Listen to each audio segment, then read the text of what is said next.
सभी को नमस्कार। यह डिक्टेशन करियर फर्स्ट चैनल द्वारा आपको दिया जा रहा है। डिक्टेशन लिखने के लिए तैयार रहें। Ready, start. स्वतंत्रता के बाद सरकारों, महिला संगठनों, महिला आयोगों आदि के प्रयासों से महिलाओं के लिए विकास के द्वार खुले। उनमें शिक्षा का प्रसार हुआ, जिससे उनके आत्मविश्वास में वृद्धि हुई। आज वे राजनीति, समाज सुधार, शिक्षा, पत्रकारिता, साहित्य, उद्योग, विज्ञान आदि विभिन्न क्षेत्रों में पुरुषों के साथ कंधे से कंधा मिलाकर चल रही हैं। एक ओर तो यह परिदृश्य बेहद उत्साहजनक है, परंतु दूसरी ओर आज भी लाखों करोड़ों महिलाएं गरीबी, शोषण एवं उत्पीड़न की शिकार हैं। देश में लाखों परिवार गरीबी में जी रहे हैं और गरीबी की सर्वाधिक मार इन परिवारों की महिलाएं झेल रही हैं। यही नहीं, घरों से बाहर काम करने वाली महिलाओं का शोषण बराबर जारी है। वे पुरुषों के समान कार्य करने के बावजूद उनके बराबर मजदूरी नहीं पाती हैं। यह सर्वविदित तथ्य है कि सबसे पहले स्त्री ने ही पुरुष को घर बनाकर रहने की प्रेरणा दी, लेकिन आज उसी घर में स्त्री को शारीरिक, मानसिक, भावनात्मक आदि विभिन्न रूपों में घरेलू हिंसा का शिकार होना पड़ रहा है।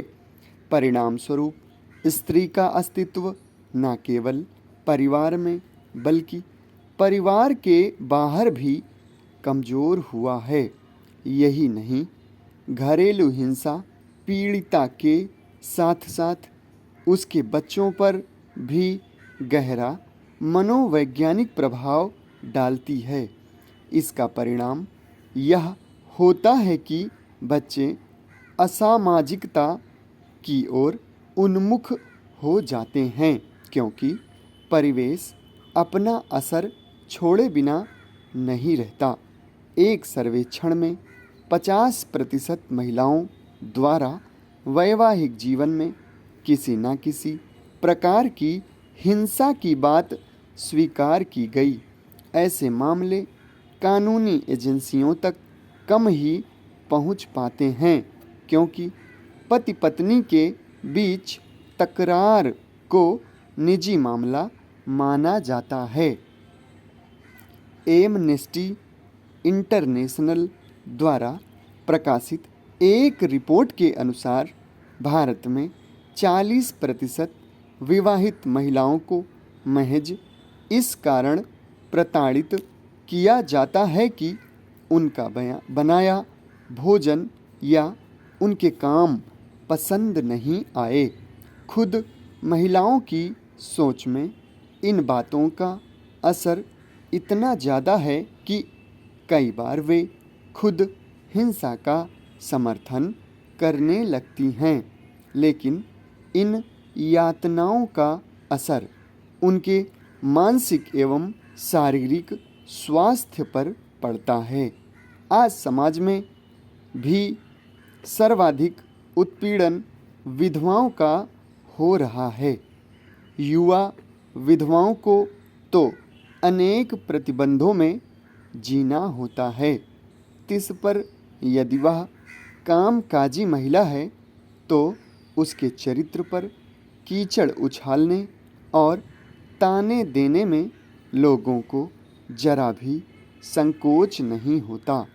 विधवा महिलाओं में बेसहारा महिलाओं को यदि जीविकोपार्जन का साधन नहीं मिलता तो कई बार वे नैतिक अनैतिक कार्य करने को विवश हो जाती हैं। जो ऐसा नहीं कर पाती वे परेशान होकर अक्सर आत्महत्या का रास्ता अपना लेती हैं। समाप्त। धन्यवाद।